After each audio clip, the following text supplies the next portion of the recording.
I love mark making. I love the quality of paint. I love a brush mark, the quality of print. That's what excites me.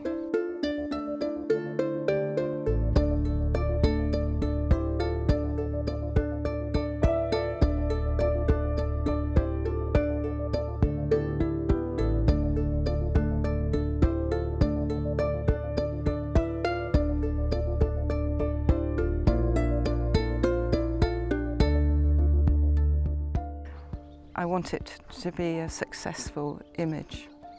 That's my thing. And I want it to say something about landscape and about trees and about Dorset, you know, about where I am in Dorset, which is such an incredibly beautiful place to be and to work and live. It's extraordinary.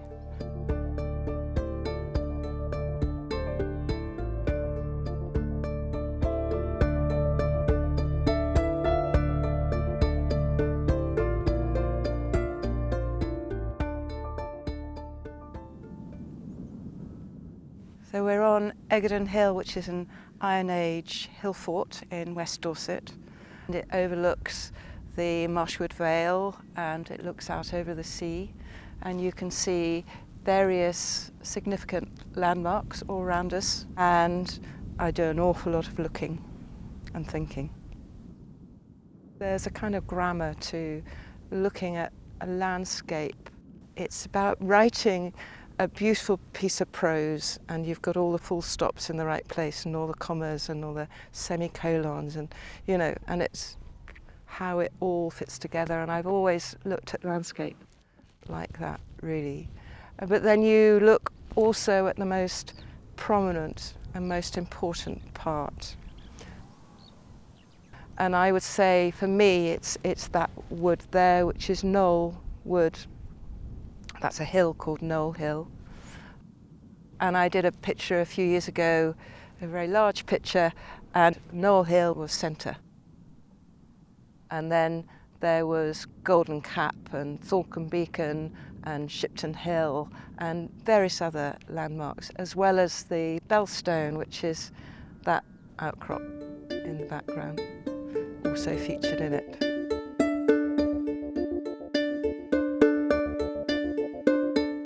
So this hill is very much part of my world, everyday world, really.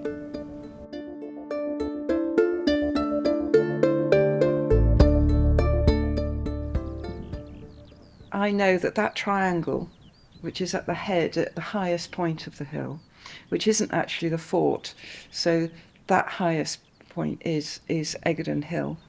And at this time of year, at this time of day, it's always very dark and the rest of the hill is in light. And I've always really liked that differential and that very strong shape. And I've always found it very appealing, and I must do that. Very often I kind of stalk a landscape. I keep looking at it. I'm aware of it all the time. It's in my head all the time. And you keep looking, keep looking, keep looking. It's not so much about emotion, really. It's the hills, it's the rhythm and the flow of hills and trees and settlement and roads and paths and lanes, because it's such an ancient landscape.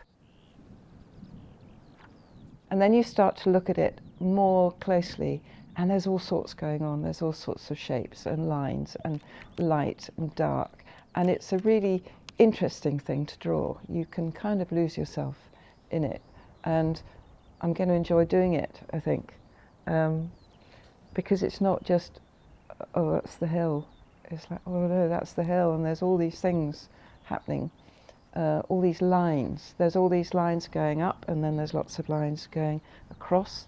And then there's lots of triangles everywhere, and then, as I said, there's this kind of lozengey type shape, which I find very appealing, really. It says, come on, draw me.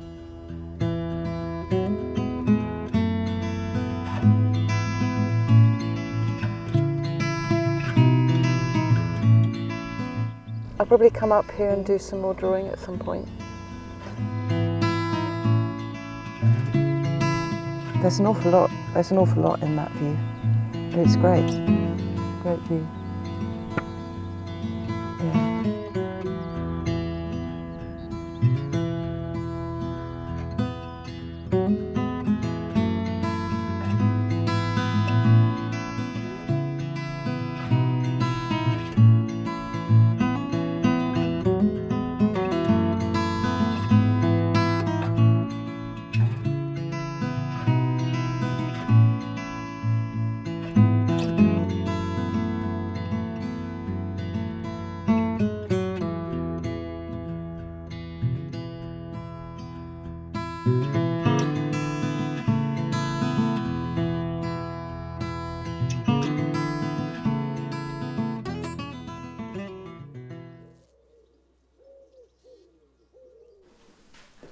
I thought it useful, as well as doing a drawing, to do a watercolour of it, to do a colour image of it, which is not something I generally do. Colour doesn't come into my work until I've done the cut, really, until I'm about to start painting. But this time I did it, and it was very helpful. And then working from this, I thought I need to get it into portrait format, and hence this picture. Still thinking and editing in my head as I go along, but I want to make it this triangle, which is quite small and not terribly dominating. In my head, it dominates. So in the picture, in my picture, it's going to dominate, and it's going to be there, like king of a castle. So today I'm going to be doing a tracing of this drawing, and this drawing is a almost full size to scale drawing of the eventual print that I'm going to make. And I want it to say what I want it to say, so I'm just making sure that everything's kind of in place. So it's a bit removed from the original drawing I did of the landscape. It's a long way from that now. It's formulated in my head, and so this is what I've come up with, and it's very rough. It's not by any means a finished drawing, it's just information for me. The day that I chose, the hill was actually very dark, and then the light was further down. And then you get these strong, almost like punctuation marks, these trees, groups of trees. And then there's a water trough down here. So now I'm going to draw in the basic outline and shape, so I don't have to draw it all out again.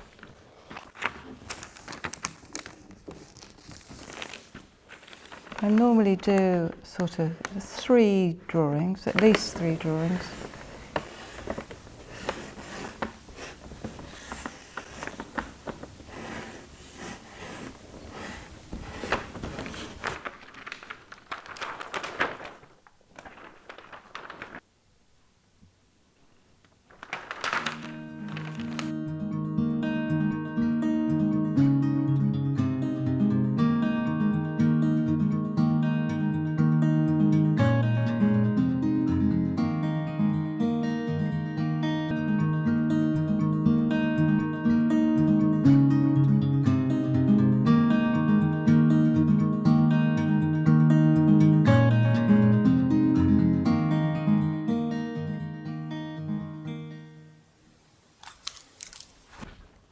I've done my tracing, and then in order for me to be able to see it on the black ground, I'm going over all the lines with a bright pastel, and then when I trace it, I'll be able to see the lines.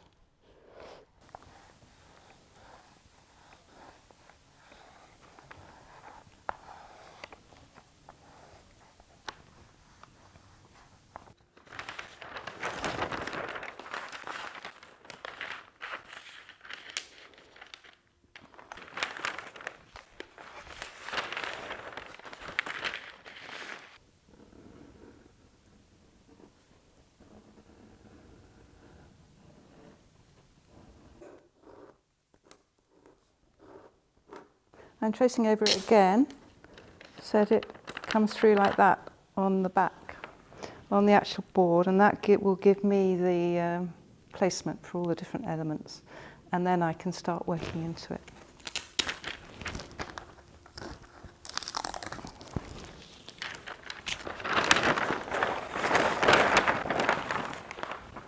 The board is made up of a thick layer of gesso painted over with India ink, and the India ink sits on top of the gesso. And gesso is rabbit skin glue mixed with chalk dust, and it makes like a creamy, like a consistency of single cream.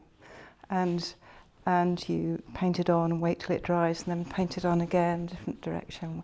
And so this has got 6 or 7 coats on it, which means that when I usually use a Stanley knife blade to draw with. It means that you can dig in a bit and you're not going to hit the board.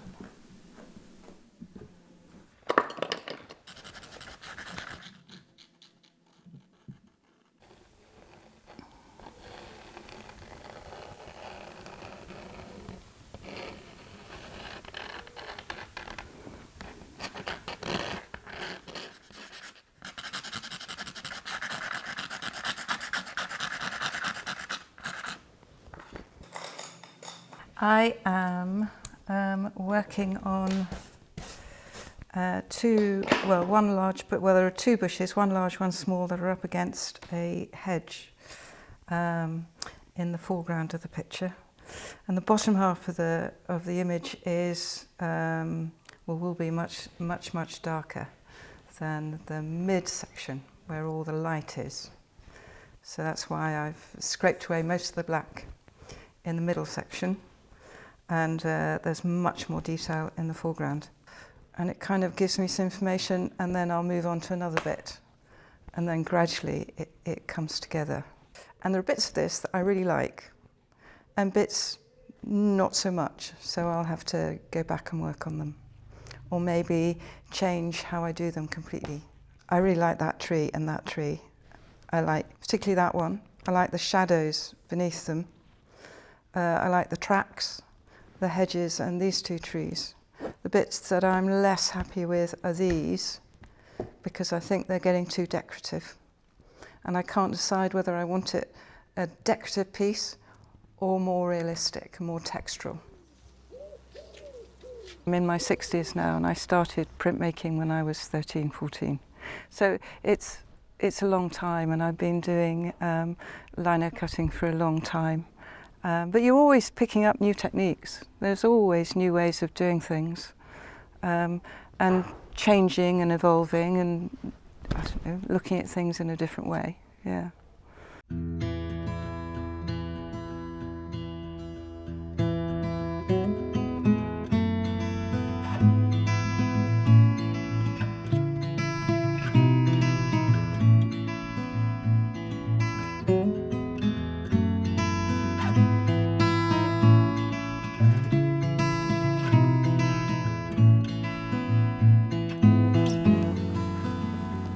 I love seeing the roads. I love seeing the farms. I like the broad expanse. This is how countryside works.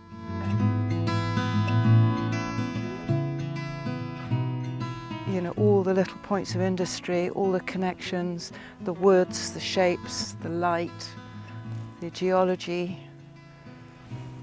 There's a lot for me to work on here. And that's what inspires me.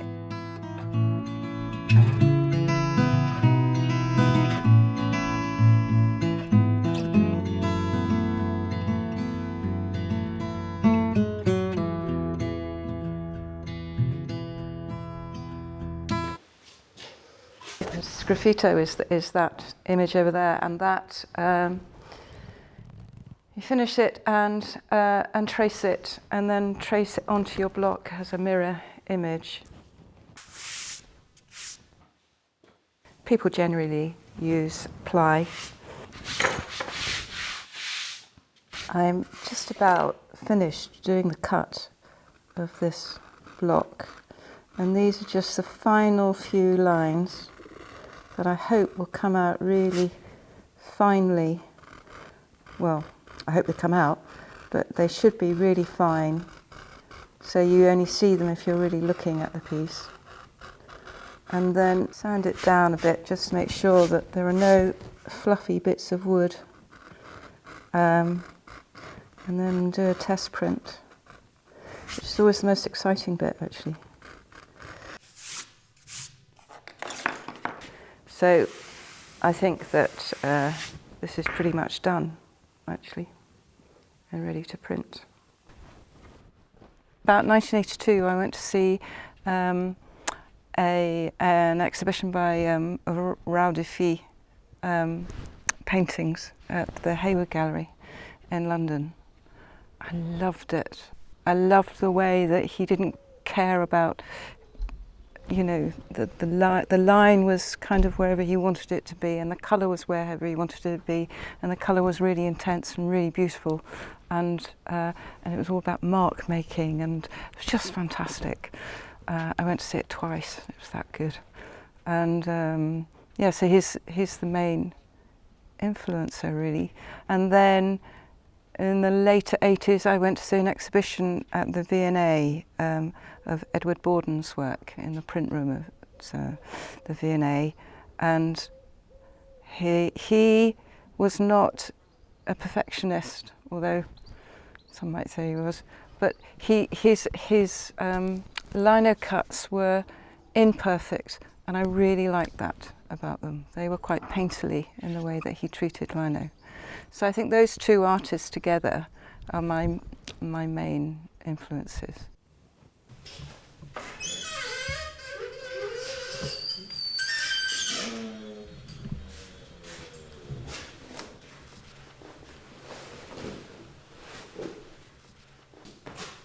Right, the next bit is inking up. You have to be very tidy when you're a printer. You know, it's all about processes.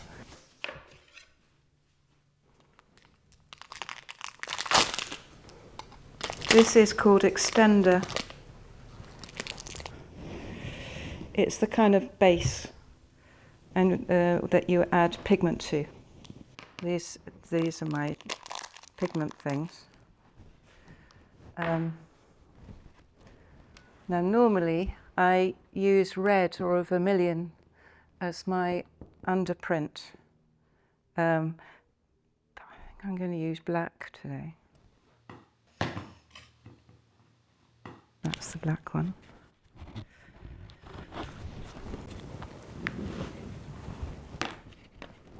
So you just mix in the pigment in with the extender. The extender also makes it dry faster. It's an oil-based ink that's very, very tacky. So with that extender, you can actually use ordinary oil paint if you want.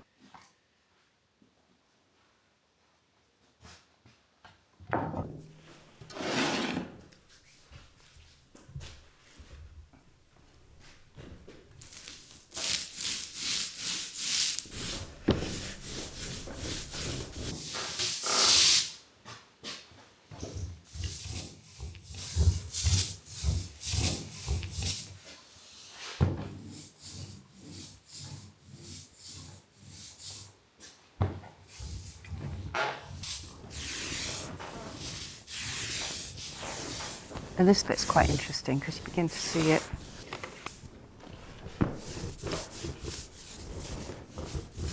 So I think I'm almost ready to do a test print. And I can see already that there are bits that I would like to change. I need to cut these bits away because this whole bit, if you look on the drawing, is very white. It's picked up a lot of ink because enough hasn't been cut away. So it's still picking up the ink. And I want to cut away more. So maybe you get the odd bit, but not very much. Whereas this bit, which I was worried about, has picked up quite a lot of ink, and I'm pleased about that.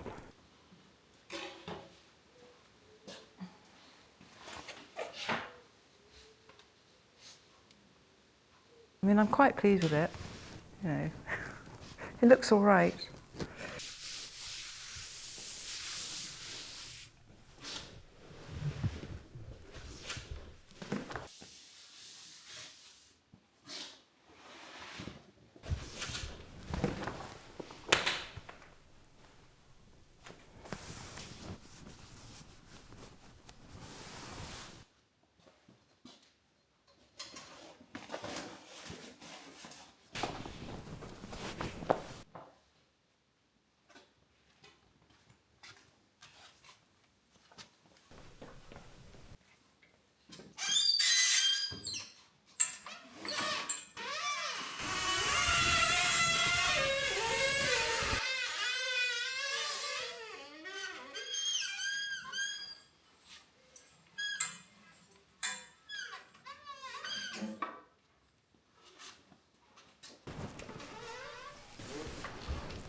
Big reveal.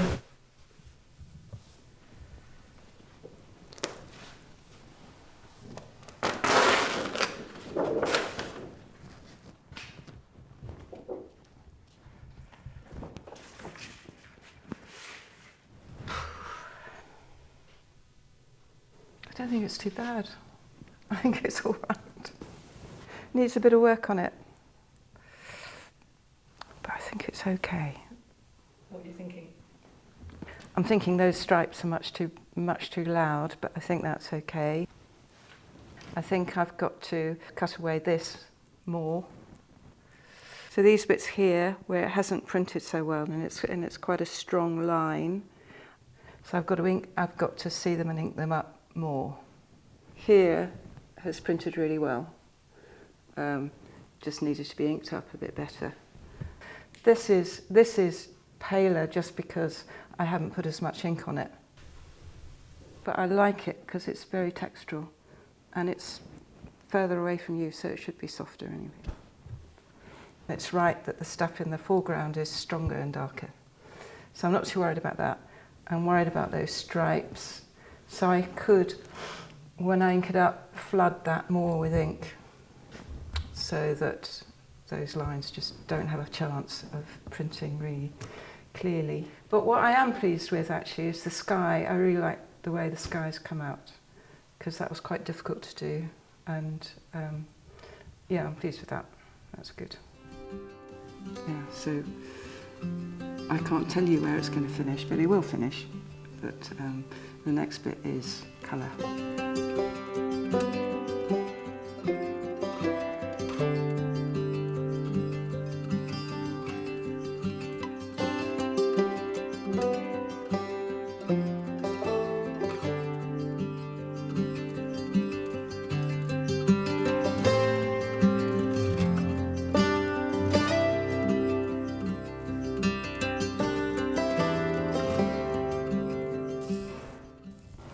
So since I saw you last time, I've cut 3 new blocks, which are colour separations. And by colour separations, I mean yellow and then blue, and of course then you've got yellow, blue and green.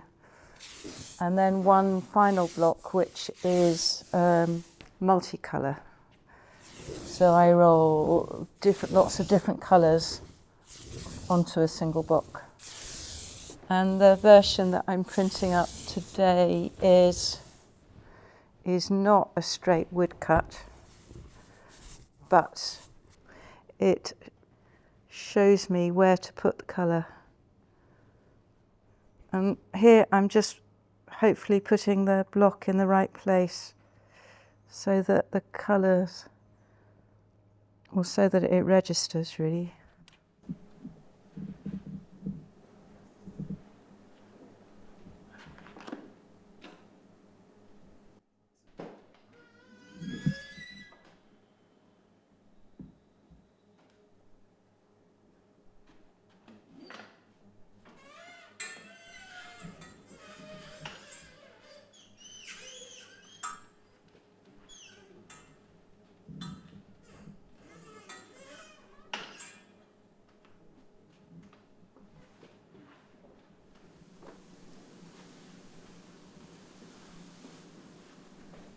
I love it when you pull a print and it appears for the first time and it all makes sense, or it doesn't, or you just think, oh God, that didn't work.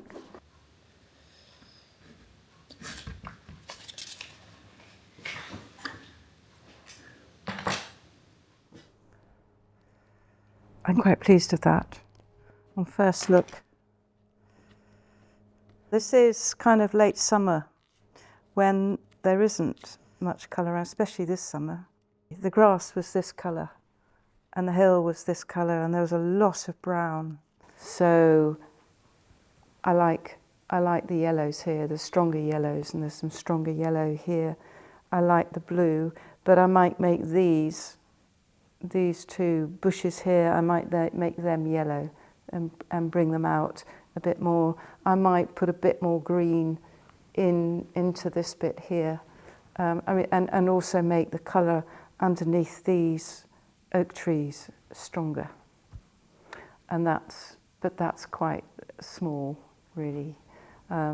Overall, I'm quite pleased with the piece.